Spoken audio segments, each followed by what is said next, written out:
Hello and welcome to the Holly Doss Show. This is your host, Holly Doss. I'm actually on a mission to help as many of you as possible get in touch with your higher selves, break free from ego identities, raise your frequencies, and become the best version of yourself. So let's get started.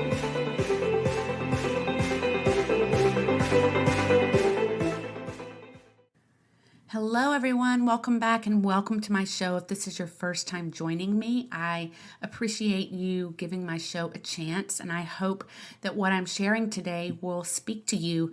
I am discussing purpose, our life's purpose, where our careers are concerned.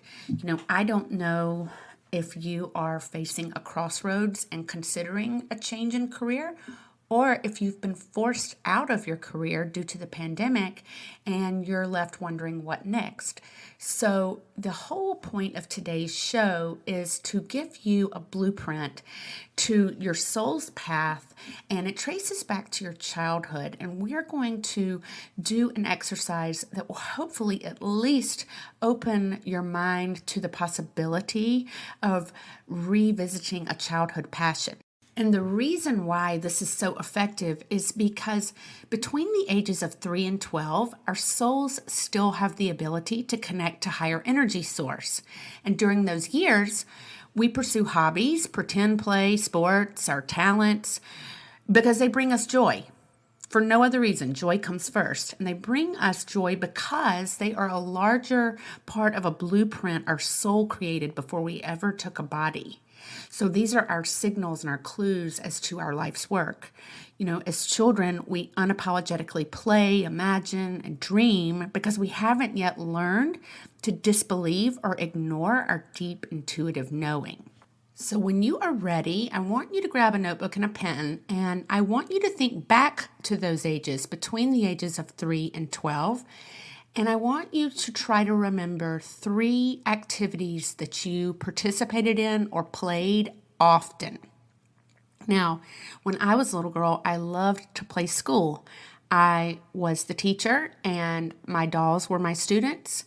And I loved coming home in the afternoons and setting up my dolls like it was a classroom and writing on a chalkboard and sharing information and sharing what I had learned that day. Yours could have been you came home and you loved to dress up like a nurse or a fireman, and you enjoyed those things tremendously, so you repeated them often.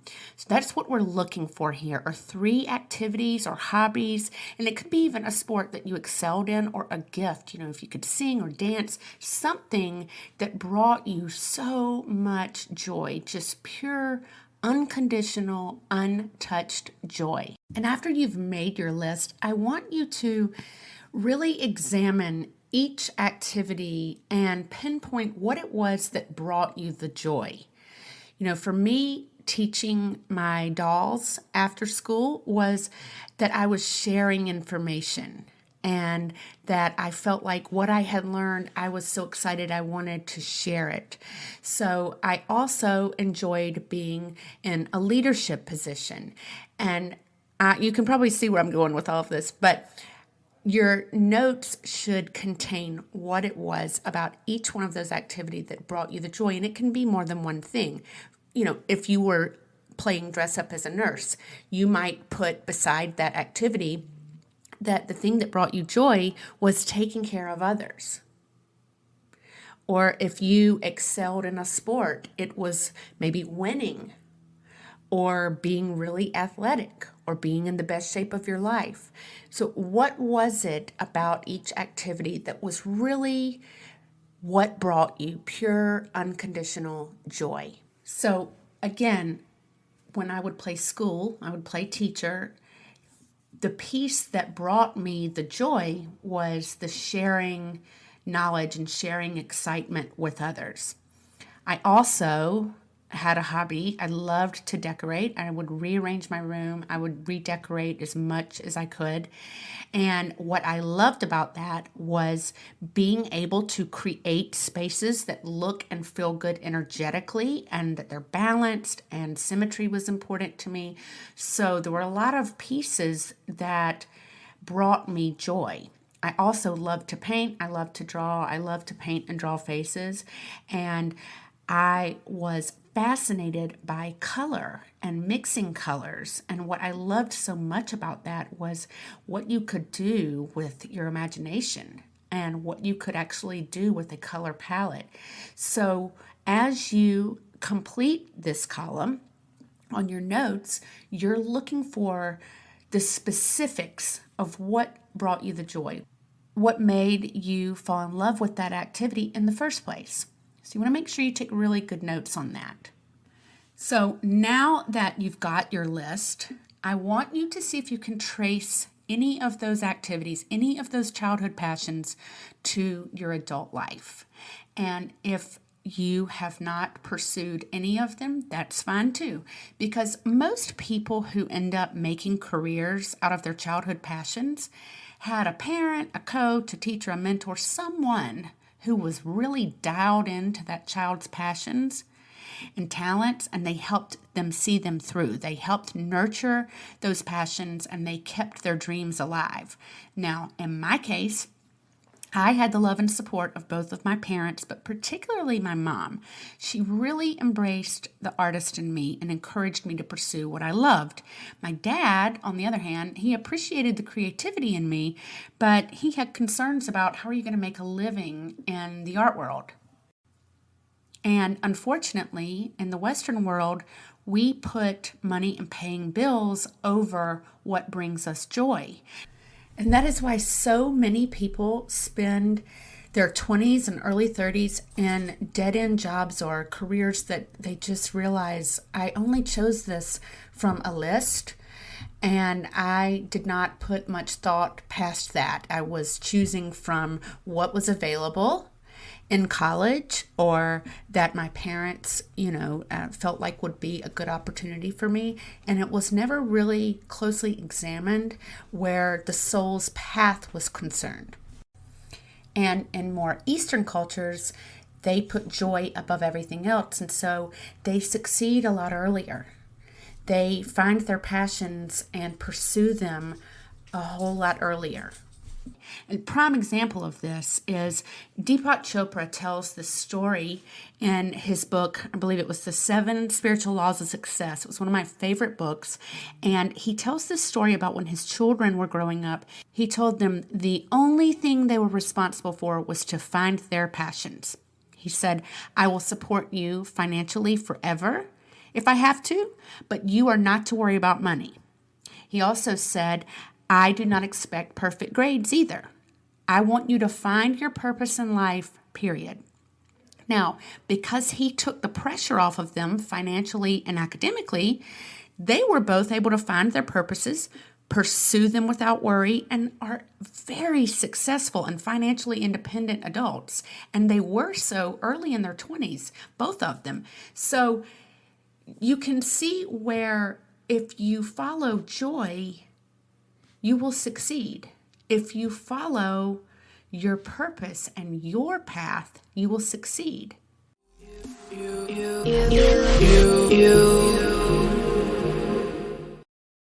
I am absolutely obsessed with Baby Mama vitamins and supplements. If you have never heard of them, then you have got to check them out. Baby Mama was created by a mom who had a lot of uncomfortable and frustrating symptoms after pregnancy. And the vitamins are made to treat the nutritional deficiencies caused by these hormonal disruptions, such as pregnancy, menopause. It can be anything like surgery, sickness, even COVID, anything that disrupts your hormones. So I take their Hair Repair Max for faster hair growth. I also take their Praise Bee vegan superfood for energy. And on days that I have water retention or bloating, I take their amazing supplement called Ripped. Another thing that is so great about Baby Mama is that they've got an online quiz that will help you determine which products are right for your specific condition. So you can go on this quiz and enter all of your symptoms, and it will send you a page that is personalized just for you. So right now, for the amazing Holly Doss listeners, you can get 15% off of your entire order by entering the gift code Holly15. So go to babymama.online and enter the gift code Holly15 at checkout to get 15% off your entire order. You will not be sorry. Thanks, Baby Mama.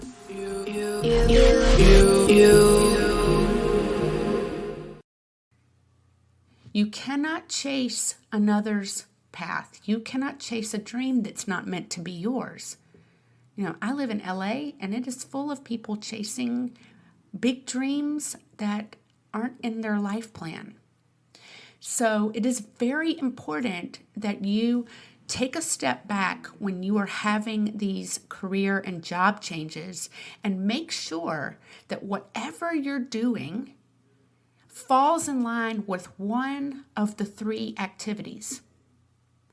Now, I ended up majoring in interior design. I also ended up creating a makeup line based on color theory.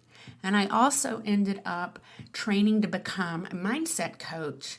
And this podcast is a prime example of my teaching. So I have all three childhood passions as income streams for me now as an adult. That is not to say that I didn't have detours.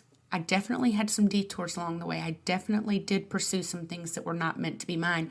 But those three can be traced back to what brought me the most joy in childhood. It was pure, unconditional, untouched joy. And when I work now, my life's work has so much more meaning. It is so fulfilling. And every time I am presented with any opportunity to make more money or to, branch out in a certain way, if it does not fall in line with any of those three passions, then I say no. And the reason why is because there is no true success if you are not aligned. You might make it financially, you might have great benefits, but you're not happy and you're not totally fulfilled. That is not success. You might be totally happy, but you can't make a living at a hobby of reading books. But you can go find a position in a library or as a writer, as a journalist. So you can see where I'm going with this. Don't let the fear of not making it or competition, age, don't let any of that stop you ever from realigning yourself with your purposes, because when you are aligned with your childhood passion, I promise you that money follows. And it usually follows very quickly so that you will stay with it. So this brings me to my final question for you. When you are looking at these things and you start to make some decisions, I want you to ask yourself that if fear and money were not factors, if they just disappeared, or if you're worried about being judged by others by making a big change, what would that look like? What would it look like for you if you knew that you could not fail? What would you do if money, fear, judgment, what if none of those were a factor? What if you were guaranteed success? So only you have the answers to the questions in this episode, the big ones. You ask yourself first, what's next? Well, what were my top 3 childhood passions? And then you say, what was it about those passions or activities that brought me pure, unconditional joy? Then, have they shown up in my adult life? And if not, why? And what if those reasons disappeared? So this week, I want you to really ponder this list and start focusing on how to bring those into your life. And when you're clear about it and it shows up, or you at least feel that it could show up, it could be a possibility, I want you to pursue it and pursue it well. Don't worry about what anyone thinks. Don't worry about your age. I want you to figure out how you can find a job or a career that involves the feeling of joy. Only be concerned with giving your best effort to finding joy and performing your life's work, and you will succeed. Our life's work is our most important work, and it must be done with passion and presence. So I am going to end on that this week. But as you move through these questions and answers, let nothing disturb you. Let nothing touch your life's journey to success and happiness. Be untouched. And don't disturb or judge another's path to success and happiness. That does not end well. Simply find your purpose, pursue it well, and I promise you will find yourself living a life that you only dreamed possible. Thank you so much for listening to The Holly Doss Show. If you enjoyed today's episode, please leave a 5-star review. Also, if you know someone, a friend or family member who is contemplating a big career change, or they're finding themselves in a position of having to make a career change, please copy and share the URL to this episode, either with them directly or on your social media so that it's readily available. You know, making big life changes as a result of the pandemic can be very overwhelming, and you never know who could use a hand. On a final note, I do want to mention that anytime you have a question about anything that I say or speak about in any of these episodes, please click on the link in the show notes that will take you to my voicemail. If you will leave me a voicemail with your question, I will try my best to address it in an upcoming episode. Until next time, have a great week. Love you guys.